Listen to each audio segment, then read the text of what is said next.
hot take I shared that really hit a nerve, or hit a nerve for me at least.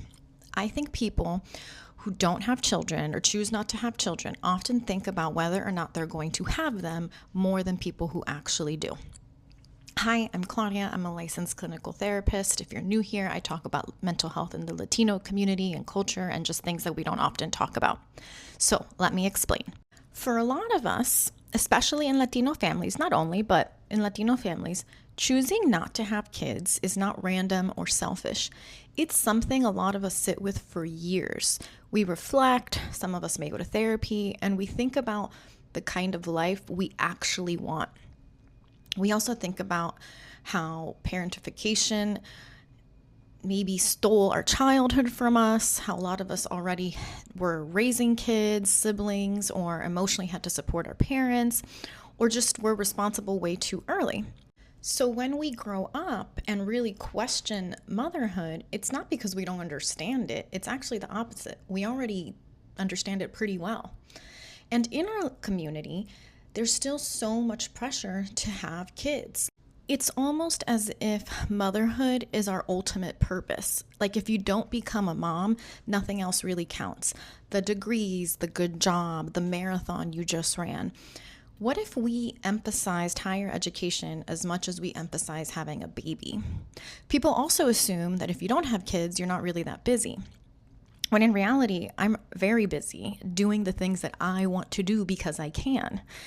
And a lot of us are actually busy taking care of other people. Because another thing about child-free Latinas and child-free women in general is that many of us find ways to mother in other ways. We mother and care for parents and siblings, nieces and nephews, stepchildren. We mother as teachers, counselors, social workers, pet moms. There's so many different ways to mother because mothering is not just about giving birth. And child-free women know that because many of us have been doing it since childhood. So yes, I really do believe we think about not having kids way more than those who actually just have them. Hot take or not? Good morning. Just in case they're trying to convince you that being single, child-free, and living alone is bogus, don't listen to them. Don't listen to them. It's propaganda. Don't fall for it. Hey, Serena, what? And we, what? And we, happy Thursday. Happy Thursday. Happy Thursday. On today's episode of Decentering Men, they're really not going to like me for this one. They don't like me already. But I really don't like it when men say, I want kids. Now, hear me out. The first reason that I don't like it is because they didn't say, I want to be a dad. They said, I want kids. The same way, I want a sandwich. I want a car. I want $1 million. I want whatever it might be. I want a wife. Like, they want possessions that benefit them somehow. And you know what? We all do. I don't blame you for wanting things. I do blame you for that statement. I want kids. I don't like it. Linguistically, change it if you're authentic within wanting to be a dad. And I've heard men say this on dates, and I'll call them out on it because I don't have anything to lose. I don't care. And they've probably never thought about it. I don't think that it's always like malicious or misogynistic or any of that stuff. I think that it's genuinely just a pattern that people, men included, say of like, yeah, I want kids. Yeah, I want kids. Yeah. I'm like, have you thought about that? Like, have you thought about that statement? Just like simply put what that means. And most people who then go off to have kids, they don't think about it. And that's terrifying. That's so scary. Whereas me, I overthink about it. I've gone down every rabbit hole, probably a million more left. And I have concluded that 99.9% sure that I do not want children because I've thought about all these things. So there's that side of it. Linguistically, I don't like the statement. Also, for the men that are going to be yelling at me in my comments that that's not true, me saying that I have never heard a man say, I want to be a dad. If the kid wasn't already present, I've never heard a man say that is true for me because I'm saying I have never heard that. I'm not saying no men in the history of the world have ever said, I want to be a dad. I'm not saying that. I'm sure that they're out there. I have not heard from them. That's what I'm saying. So there's that side of it.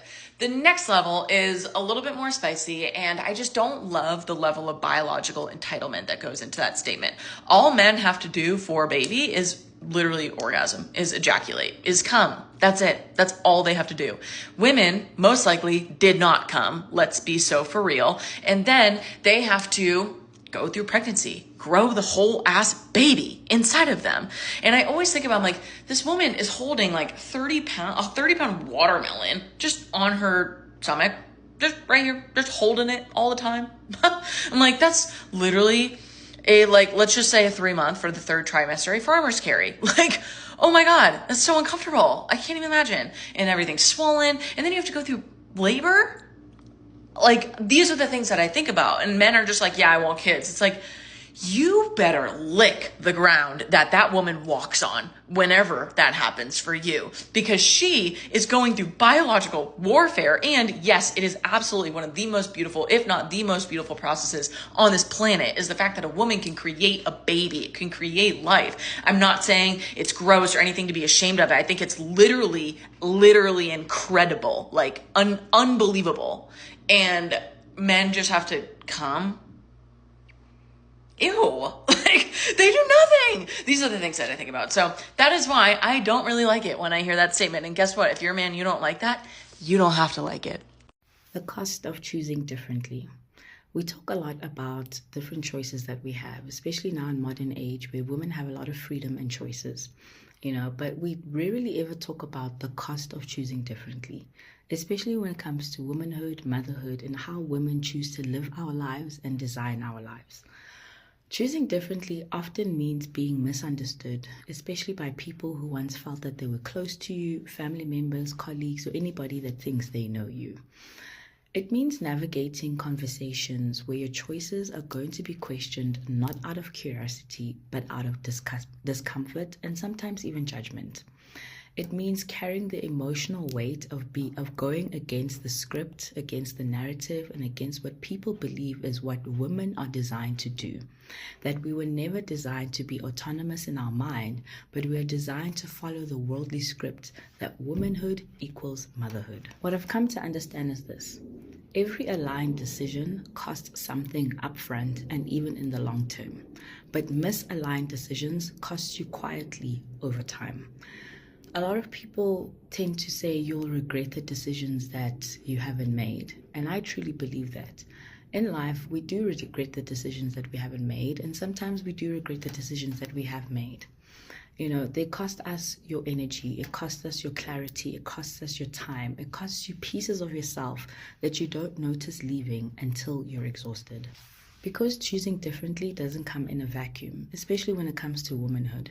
It happens inside families, culture, communities, friendships, and even work environments that were built around a particular script. That as a woman, your main purpose is to serve, is to become a wife and a mother. And one that assumes that womanhood will eventually lead to motherhood, and that fulfillment follows a predictable script.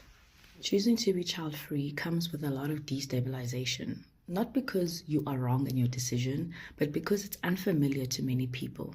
The stories that we've been told about womanhood, sacrifice, and meaning. Suddenly, your choice is no longer about you, but about the role you play in society and how your individual choice impacts society. It becomes something others feel they need to interrogate, explain, and resolve.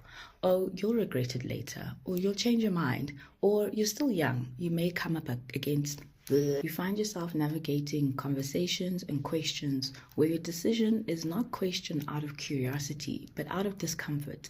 Because truly, when people choose freedom and choose themselves, it makes other people uncomfortable with the decisions that they have made within their lives. Their why isn't coming from understanding, but a request for resolution, reassurance, and to try change your mind. The life that they chose is still valid, but the life that you have chosen is also valid and there's the right path for you. The cost of choosing differently does definitely come with a weight. The weight of constantly translating yourself, constantly having to reassure others that you know what you're doing. The weight of softening other people's uncertainty so they don't feel threatened by you. The weight of being read as selfish, confused, premature, and incomplete, even when your choice is deeply considered. For many women, motherhood, marriage, and everything in between is a beautifully aligned choice. But for others, and others like in my community, choosing not to have children is equally as intentional, equally as thoughtful, and equally rooted in self knowledge. Child-free by choice is not about rejecting motherhood. It's about rejecting the idea that there is only one legitimate way to be a woman and contribute to society. And sometimes choosing differently doesn't always make life easier, but it makes life more true to yourself, more true to your purpose, and true to what you know about what you want out of life.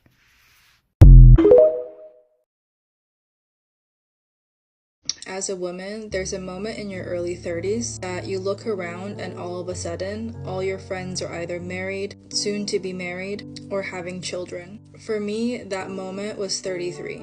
I always grew up thinking that I wanted to get married and have lots of children. And when I found myself single at 33, it sent me into a bit of a panic as if I was behind. At the time, I had to really contemplate if I wanted children after all. I genuinely love children, and my friends would tell you that I would be a great mother. But to be honest, after seeing my friends have kids and evolving into the best mothers that they can be, it completely changed my perspective. I was in a place in my life where I just launched my brand. I had been single for a long period of time after consistently being in long-term relationships, and I wanted to be selfish. As a former codependent and people pleaser, I've always catered to the needs of my partner and never really had the chance to discover who I am and my needs. Now that I was early into that experience, I did not want to give that up. There is just so much that I want to do with my life, and I'm sure it would be cute to do it with a partner, but honestly, I haven't met anybody that has truthfully added anything to my life, so I'm pretty skeptical. All this to say, I am 38 now, and I am so grateful to have never been married or have had children. So if there is any woman out there that feels this overwhelming sense of pressure or indecision, I was there too, and I am so happy to be able to live my life on my terms. If men could give birth, how much do you think our birth rate would drop? I saw a post shared by a Chinese guy. He said, if I, as a man, had to endure all the labor pain, I would 100% choose to stay child-free. He said, ask any man, if he had to go through unbearable pain, a body that changes shape drastically, hormonal imbalance, extreme emotional swings, damage to bodily functions, and a serious setback in his career, and the reward for all of that is a crying baby that needs his care 24/7, he would absolutely refuse. If a man says he'd agree, he's lying, because he knows it will never happen to him, so he can say whatever he wants. Men can never in their entire lives make up for the enormous price women pay in childbirth. That's why those who benefit from the system can so easily dismiss women's pain and sacrifice. Why is it so hard for people with kids to grasp the very simple fact that some people don't want kids because we just don't want kids? Like, I feel like a lot of people, they would like to say, oh, maybe it's trauma, or they have conditioned you to believe that having a family isn't important and to put yourself first. Maybe for some people, maybe that is true. But for a lot of people in this day and age, when it comes to like this newer generation, or a lot of us adults now, we simply don't want children. Like, I really need a lot of y'all parents to grasp that. And I think the reason why y'all can't grasp that is because a lot of y'all make your entire personality about being a parent. Now, don't get me wrong. Do not get me wrong. Yes, I believe that your children should be your top priority. You know, you're supposed to be there to love them, nurture them, make sure they can grow up to be respectable, honorable adults. So please, let's not get that misconstrued. But I also believe that as a parent, you still also have to keep a sense of individuality outside of being a parent. And I think oftentimes a lot of parents become so consumed with being a parent. That's why sometimes a lot of them begin to break down and become emotional and stressed out. Like, I lost myself.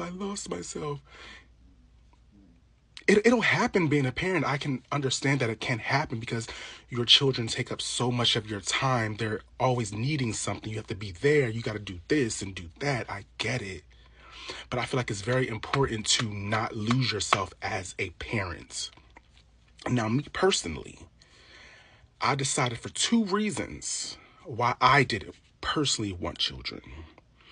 Reason number 1, which kickstarted it all, I seen a lot of people around me, again, lose themselves, never have any time for themselves, couldn't vacation, couldn't have a good time. I don't want that to be me. Baby, I like a nice peaceful vacation. I like my time to myself. And my second reason, I don't like to be bothered. And being bothered when you have children is a different level of being bothered. I like that I can be done with work and come home and go back to sleep for the rest of the day if I want to, with no issues. Like, just imagine having a stressful day and you got to come home to a child or children screaming and yelling and needing something every 2 seconds. I would be in a straitjacket because I don't know how some of these people do it. And I commend them because, hey, they're here now and you got to figure it out. But baby, for me, it's a hell no for me. It's a hell no. It's so bad, you couldn't even pay me to have children. It is a no. The peace that I have not having children, priceless. I can go on vacation whenever I want to. I can be on vacation and decide to extend it another week or 2, and I can do that. I don't gotta look for a babysitter. Baby, when I tell you, I'll be watching. I can't do it. Not the way my patience is set up. Because some of these kids is bad. And from time to time, my attitude can be even badder. I can't do it. I'm trying to stay up out of prison, okay? Because how I was raised, belt to ass. I know a lot of people don't agree with that. That's my opinion. Belt to ass. I'm going to only ask you once, maybe twice. I ask again, you going to learn not to ask me again, okay? But yeah, I can't do it. Like I said, I commend the mothers and fathers out there that are doing it. But baby, for me, in my household, it's a no. Okay. And I know oftentimes here on the TikTok app, I know y'all like the people with kids be like, it's not a flex not to have kids. It is. Please stop being in denial.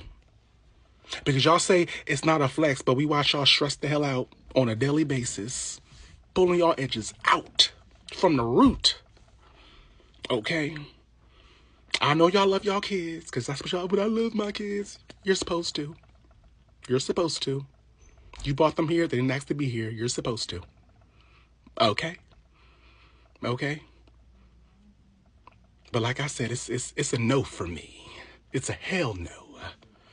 Okay? Signed, sealed, and delivered. Notarized that bitch. It's a no. Okay? They cost too much money. They always need something. They talk back. They will eat you out of house and home. Hell, depending on your child, a lot of people are at risk of losing their jobs because their child always get in trouble and they always got to leave early to go see about what they're doing again. It's a no, baby. Okay? And for you parents that are probably going to be a little triggered by this, that's okay. That is okay. But before you come into my comments, talking about how much you love your child, they're the best thing that ever happened to me. I don't know where I would be without my children. Talk to yourself about why you triggered about what I'm saying, okay? That ain't my business, okay? Okay, so I don't need those things in my comment section. For the people like me though, that will see this video and this will resonate with you, tell me how being child free is a flex for you. That's what I want to hear. Why is it a flex? Because, like I said, for me, being able to nap whenever I want to, getting paid, my God, getting paid, and it be my money, not a Cheeto eating child always with his hand out. I want this, I want that. Child free vacations. My God. What else? What else? Just the peace, the quietness, the quietness, the quietness. I can hear myself think.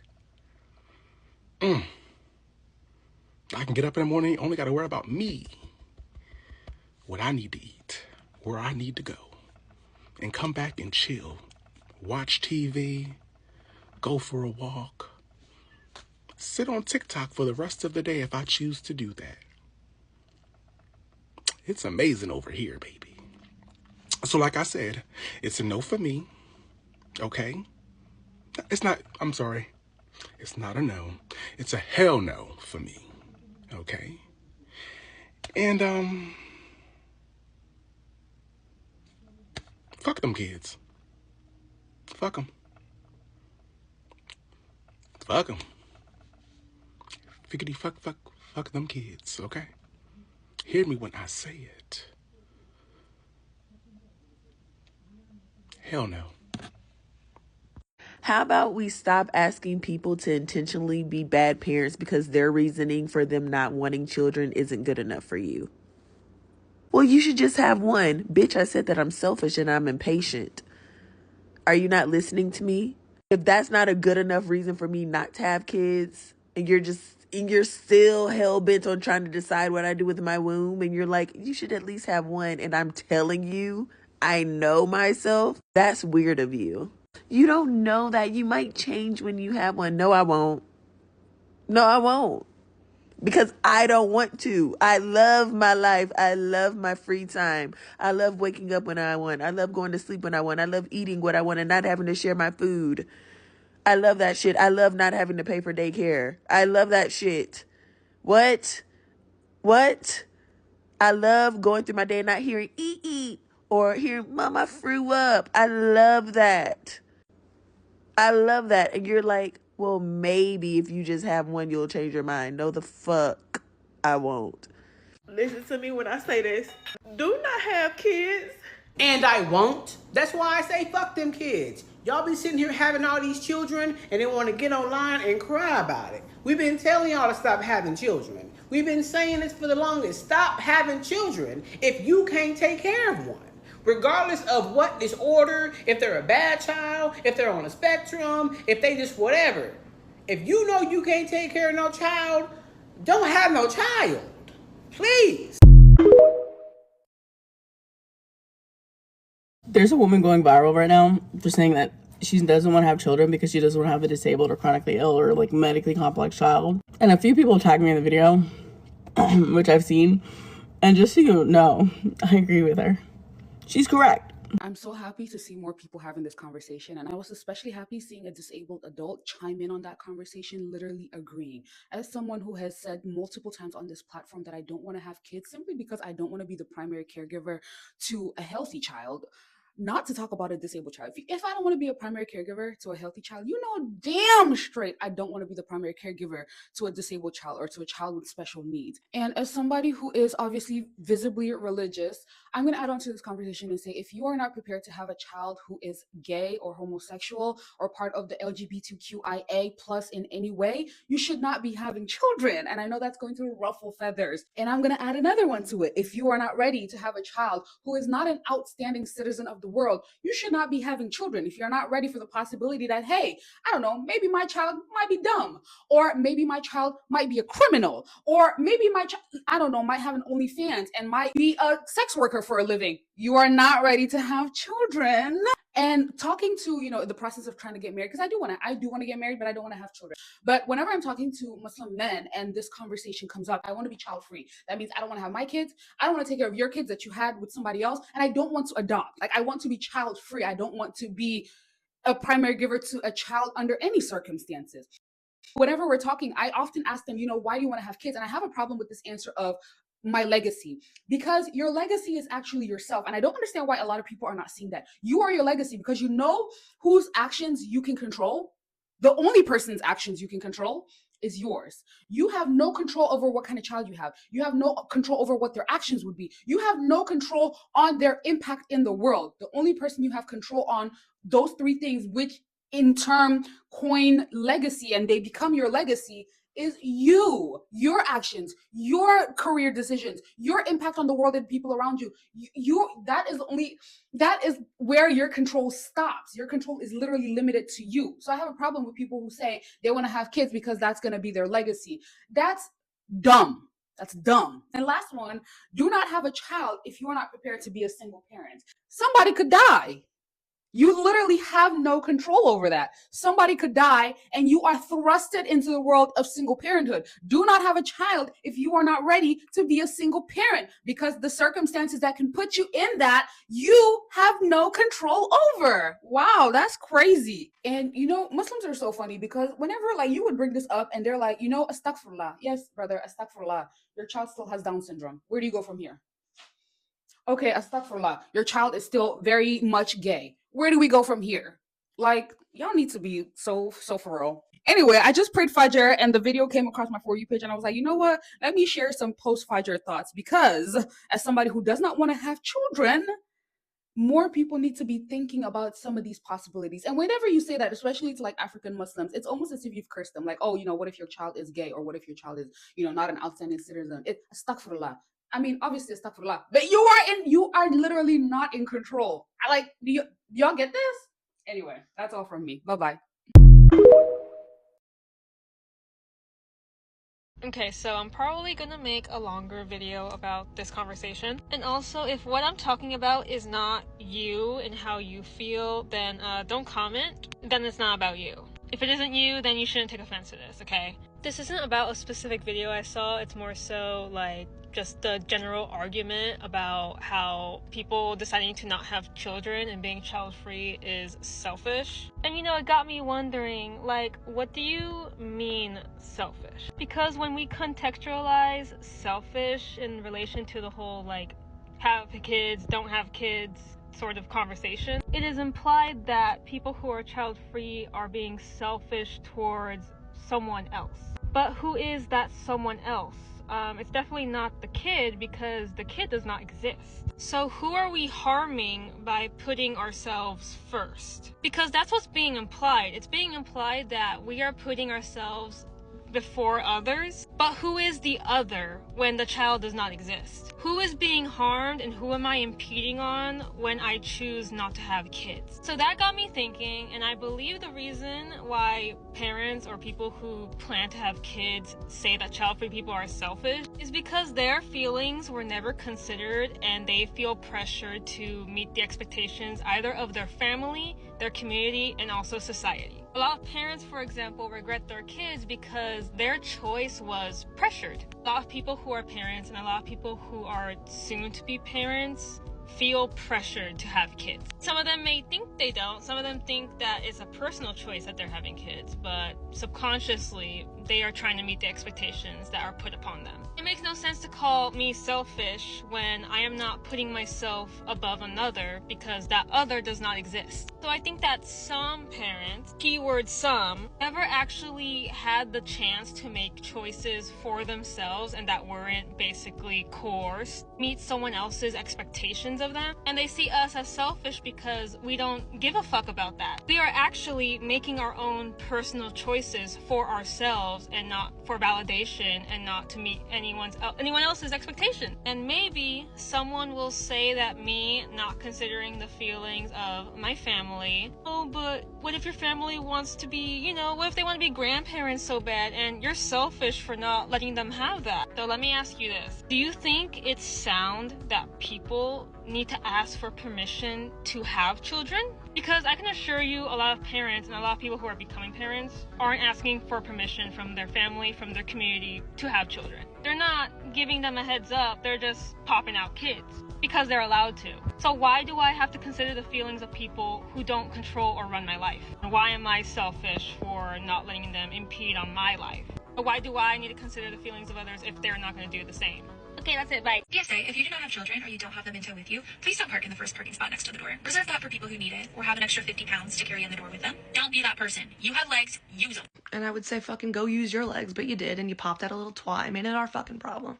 I'm just kidding. Your kid's probably not a twat. I'm sure it's lovely. You seem like the fucking worst, though. Nobody take care of my kids but me. And when nobody bouncing that dick but you. Oops. And for the men, I got all these kids out here. It's hard. That's because you was in all that coochie. Take accountability. You're not a victim. You're really not a victim. Having children is definitely a choice. Male or female is ways to prevent that. You ain't no victim. You ain't no victim. If you work on labor and delivery, does it eventually make you hate men? Hi, I'm the girl with the list, and the answer to that question was reason 342 not to have kids. Go ahead and watch some of the responses from these labor and delivery nurses, and if you can imagine your boyfriend or your husband in any of these scenarios, go ahead and take your birth control. I walk in and the baby is screaming at the top of its lungs, and the patient is sobbing with the baby in her arms because she is tired, she's in pain, she can't get the baby to latch, she needs her water bottle, it's across the room, like what have you, and he's over there sawing logs. It is very clear to me that the quality of your postpartum experience is going to depend a lot on your support system and your partner. I'm not calling out anyone specific, but sometimes the quality of the partners I see you guys post here on TikTok, they're not up to snuff. Trust me when I say if he's not supporting you now, he's not going to magically turn into the supportive husband and father that you want him to be once you have a baby. It's like your generalized whiner. You just can't get comfortable on the couch, or these pillows suck, or what's the temperature in here? Aren't you hot? Can we turn the thermostat down? Food here sucks. I'm hungry, blah, blah, blah. Me. Actually pissing myself off right now just thinking about it. Your partner can't stand a couple hours of being uncomfortable while you've gone through the most uncomfortable few months of your life and are going to be more uncomfortable in the coming years? No. He's only gonna make it harder on you because now you have 2 babies. Any type of sexual comment. If I'm going to check your wife's cervix, you don't need to be talking about, oh, I didn't know this was gonna get freaky. We're gonna see a little girl on girl action. Ew. Nope, not gonna fly for me. Once again, I cannot stress this enough. So much of having a baby is going to depend on how supportive your partner is. And if he's not up to standard, go ahead and take that birth control. And maybe consider a divorce as well.